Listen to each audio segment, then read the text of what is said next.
Hello and welcome to another episode of the Davescussion Podcast. I'm your host David, and I welcome you on this May 27th, 2019. So, it's certainly been a while since I did one of these. Yeah, a lot of stuff has gone down, both personally and, well, online.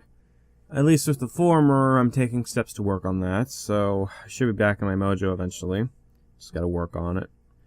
And in the media, a lot of stuff has actually gone down. Some political, some not. But before I get into that, I want to address the stuff I've been doing recently, specifically the videos I put out. So I put out the Ganon video finally. I'm a fan of that, I liked it, but there were a couple of mistakes. One of which was pointed out by Vaulting Master, and I thank you very much for pointing that out. I really do appreciate it. It shows that you care. And that mistake was that I initially stated in the video that only the Devil Doom boss fight showed up in the remake, but as Vaulting Master pointed out, I also put the Bitter Cold on the remake. And I legit forgot about that, so I'm kicking myself for that. But again, I really do appreciate someone pointing it out, because it shows that they care. But the second mistake was more of an editing mistake. When going over the creatures that Ganon created in Ocarina of Time to deal with the sages, I showed Kume and Katake. They were Ganondorf's adoptive parents. They were not created by Ganon. Whoops. Yeah, I don't really have a defense for that. I am so sorry. Outside of that, I put out a stream going over the Lost Undertale arc. That's in the video section. Still up. And I also did the What If results, specifically, what if Ash won the Callus League? So that was fun, even if the video didn't get as many views as I thought. But to be fair, the Chihiro one didn't start off with a lot of good views either, but that grew over time. So very much likely this will also grow over time, but we'll see what happens. It's only been out for about a week or so. So we'll see what happens. And, yeah, that's about it. So, now that I've covered all that I got, let's cover, well, my topics. I guess speaking of failings, though, let's talk about, Alabama's television network banning an episode of Arthur. See, for those who don't know, Arthur is still going, to my surprise. I legit forgot that show was still going either, but, basically they announced for their season premiere that one of their characters would be getting married. The first LGBT wedding in the show. Now, some people have had their arguments of, well, should this be present in a kid's show? Should it not be? I personally think it's fine because, well, kids are going to find out anyways that same-sex couples exist and the like, especially nowadays because all over the US, or at least for the most part, people who are LGBT can get married. So it's like, I don't see why you should keep that hidden.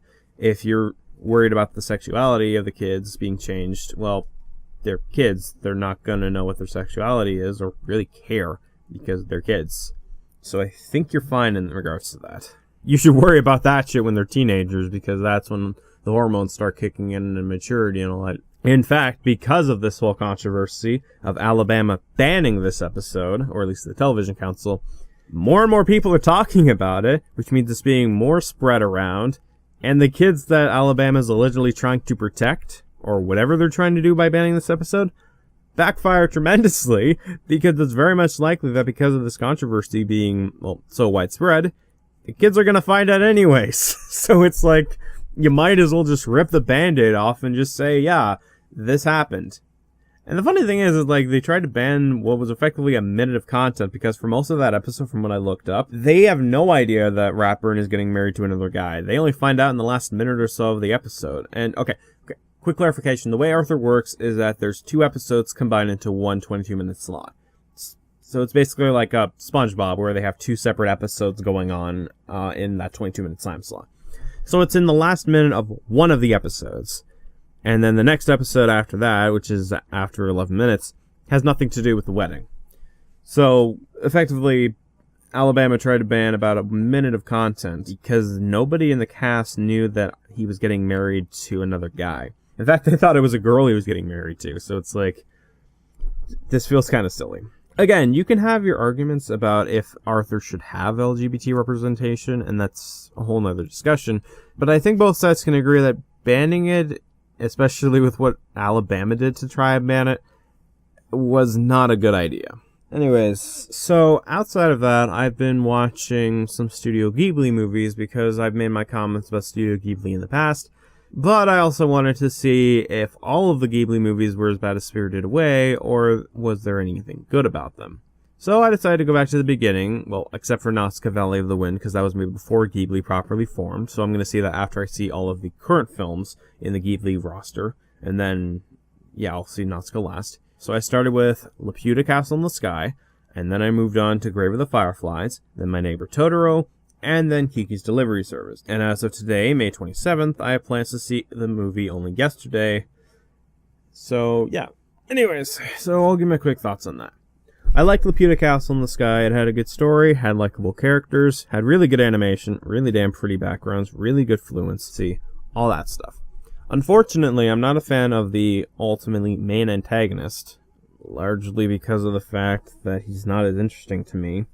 And his little twist about him being related to one of the main characters, even if it's by a secondary branch of the family tree, feels a little bit ham-fisted, and it's something I didn't really like. But it's still a great movie nonetheless. I liked it. A really good start for Studio Ghibli. Next up was Grave of the Fireflies. I liked this movie, had a really good story, effectively about two kids growing up in a war setting and trying to survive. It was a really good story.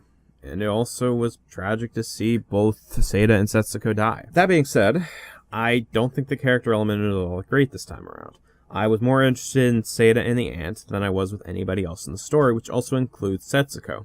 However, the more I thought about it, the more I realized that with Setsuko, the solution to fix that problem would be effectively to make a new character.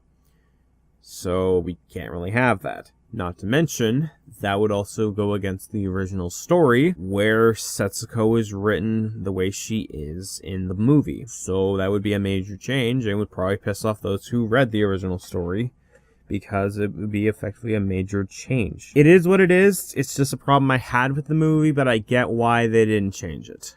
And that's perfectly fine. The characters are far from terrible, though. I just want to make that clear. They're not terrible. Far from it. I just don't find them as interesting as Seda and the Ant. But to be fair, with Setsuko's case especially, Setsuko doesn't really have goals. Doesn't really have an arc. Because she's a 4-year-old girl. It's like, what do you expect? That being said, just because there's a reason doesn't mean I have to like it, and I don't here.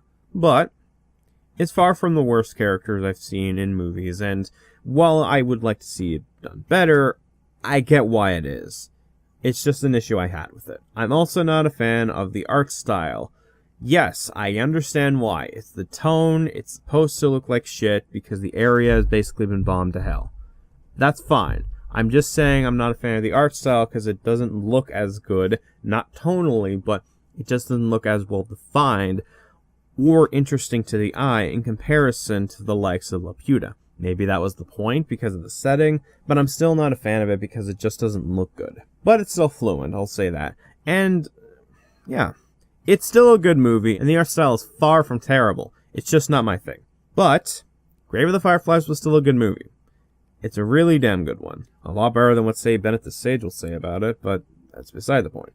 Neighbor Totoro was also really good. I like the main family. I like the creative designs of the creatures. I like the animation and art style. A lot prettier than Grave of the Fireflies, though again, that was likely the point because of the whole dark and bleak aspect of Grave of the Fireflies, but still.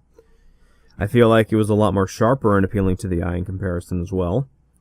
Unfortunately, the story is not my favorite. It feels like them just going on a bunch of random adventures in the area they're in, and that's really about it, except for near the end where the family, or at least the older sister, has to go rescue her younger sister because she went off missing. So there's not really much of a story there, but again, I think that was probably the point, just them having fun. Again, just because there's a reason doesn't mean I have to like it, but the story is probably the weakest bit. But the characters are still good. The story is not as good, but hey, the animation and art style is definitely an improvement. So it's a lot of fun. I highly recommend it. It's really good. And finally, we have Kiki's Delivery Service. Sadly, I've noticed the animation took a bit of a hit, or at least the art style did. It's not a case of it being unappealing, it's just a case of there's a little bit of a degradation in quality, and there was a lot more instances where the faces would go missing. What the fuck? And even the backgrounds aren't as interesting in comparison. At some points, they're not as good. But the animation's still fluent, I'll say that. It's just the art style that took a hit. And the characters, while I do like the bonds, not a fan of some of them personality-wise, except for Kiki. Kiki is probably my favorite character out of this, but then again, she's the main character. But I do like the story. I really do like the story. The story of Kiki going to a new town, getting all set up, making a business, using her powers, then going through her own shit, then getting her confidence back, getting her issues resolved, and basically ending the movie on a good note. So basically my issue is more so with the art style. I keep saying animation. My issue is that the art style took a bit of a hit in terms of quality, and the characters, at least in terms of personalities, aren't as interesting as the main lead, but that's a minor issue, and it was still a lot of fun. I liked Kiki's delivery service, I liked Grave of the Fireflies, I liked My Neighbor Totoro, and I liked Laputa. My favorite is probably Laputa, and my least favorite is probably My Neighbor Totoro, largely because of the story. But everything else is still great. So, like I said, I'm going to be taking a look at only yesterday, and in the next podcast, I'll probably go over some more Ghibli movies I saw. But until then, let's continue on. So, we move from one Japanese property to another Japanese property. Because for those who don't know, Sword and Shield, the upcoming Pokemon games, recently had a contest, which would basically allow people to enter in designs, and their winning design would be used as a shirt design for Sword and Shield, which also confirmed trainer customization was coming back. Hopefully this time they give us a lot more options for the males, or, an equal amount for both male and females. Because the trainer customization in Gen 6 and 7 had its issues. I'm just going to say that flat out. But we'll see what happens. We're a few months away. So the contest came and went. The winner overall was a Gyarados and a Mosaic tile. And I'm looking at this thinking it's Monster Hunter related. But I know it's the art style. It's a Mosaic and all that jazz.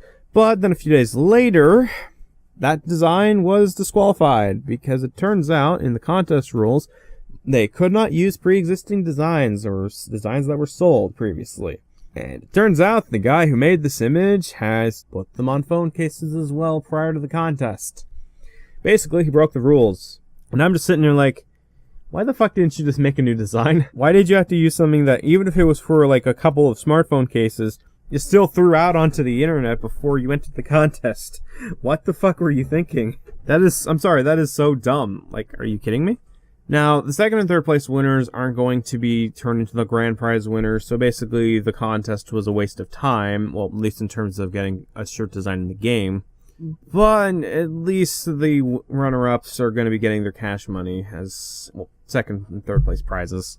But it is what it is, and the sad thing is, this is probably the most interesting piece of information to come out about Sword and Shield in the last couple of months. That's not depressing or anything. Following that, we have, oh boy, this shit. So, the Sonic movie recently got delayed to next year, on Valentine's Day of 2020. And a big reason for that is so that the visual effects artists can work further on Sonic's design, because a lot of people have verbally complained about that online, and even the company, Satoshi Naka, isn't a fan of it. So, yeah, the movie's getting delayed just to work on that, it seems. So, I mean, at least it's better than a crunch.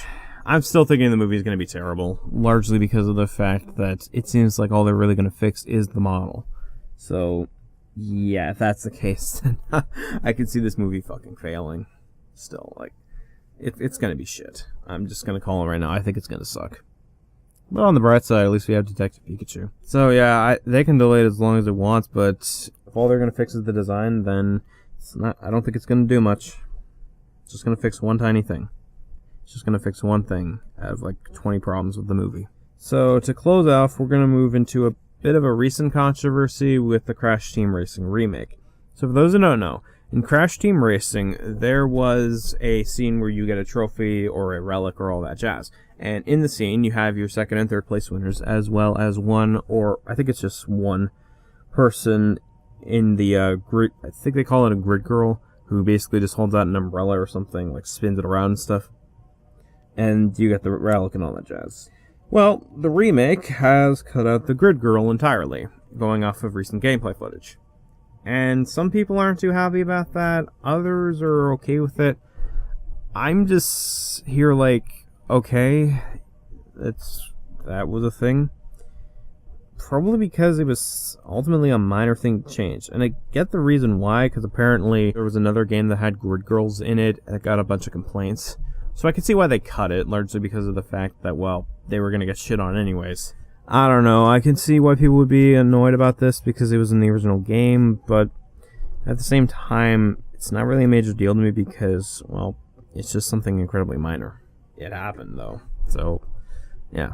There's no mini what if for this one, largely because of the fact that the last one didn't go over too well, so that concludes this episode of the Davescussion Podcast. Special thanks to my Patreon supporters, Susan the Caria Fan and Emerald Star Productions, and until we meet again, I'm David Grimm, and thanks for watching.